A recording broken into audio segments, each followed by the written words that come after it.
அடுத்தவங்க முன்னாடி உடனே வாழ்ந்து காட்டணும்னு நினைச்சு கைய சுட்டுக்காத, நீ போய் கடனாலேயே போய் நின்றாத. அடுத்தவங்க உன்னை பிரஷர் கொடுப்பான். நம்மளோட வீட்லயே இருப்பாங்க அவங்க, என்னடா நீ ஒன்னும் இப்படி டைம் வேஸ்ட் பண்ணிட்டு இருக்க, என்னடா நீ எப்படா மேல வருவன்ற மாதிரி நம்ம வீட்டுல இருக்கிற அந்த ஒரு பிரஷர் இருக்குல்ல, அதுவே நம்மள இவங்களுக்காக வாழ வைக்கிற மாதிரி ஆகிடும். சம்டைம்ஸ் ஒரு அவமானமான பேச்சுகள்லாம் வரும். வேற எங்கேயாவது ஒரு இடத்துல வேலைக்கு போலாம்ல, வேற எங்கேயாவது வேற எதனா பிசினஸ் பண்ணலாம்ல, இதுலதான் வரலன்னு தெரியுதுல இப்படின்னு சொல்லி, அப்ப நம்ம வேற எதனா பண்ணணும்னு நினைச்சிட்டாலே நீ தோத்துட்ட.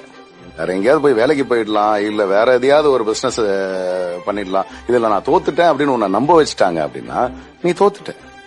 நீ நம்பணும், எனக்கு நான் இதுல வருவேன், it needs some time, all of a sudden வராது. இப்போ கொஞ்ச நாள் நான் இதுல கஷ்டப்பட்டுட்டேன், இந்த எஃபர்ட் நான் இன்னும் கொஞ்ச நாள் பண்ணுவேன். ஜெயிக்கிறவங்க கிட்ட ஒரே ஒரு விஷயம் தான், ஒரு ஆட்டிடியூட் மட்டும் தான் வச்சிருப்பான். என்ன தெரியுமா? தொடர்ந்து போராடி இருப்பான். Life we have to face it, everything we have to face it.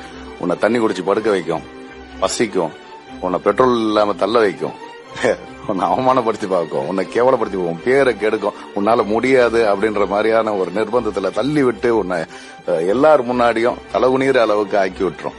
அது எல்லாத்தையும் மீறி ஒருத்தன் ஜெயிச்சு வருவான். நம்ம ஜெயிச்சு வந்த பக்கத்தை பார்த்தோம், ஆனா இது எல்லாத்தையும் அவன் கடந்து வந்தான். பாத்தீங்களா, இத்தனை பேர் அவனை இன்சல்ட் பண்ணது, இத்தனையும் கடந்து வந்தது வாழ்க்கை, அதெல்லாம் யாருமே பார்க்க மாட்டாங்க.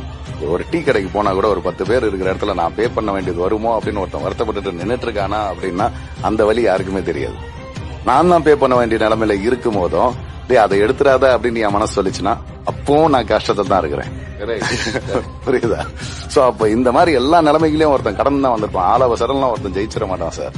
அதுக்கு ஒரு டைம் வரும். ஆனா அந்த டைம் எப்போனா இவன் தொடர்ந்து போராடிட்டே இருந்தாதான். எனக்குன்னு இப்ப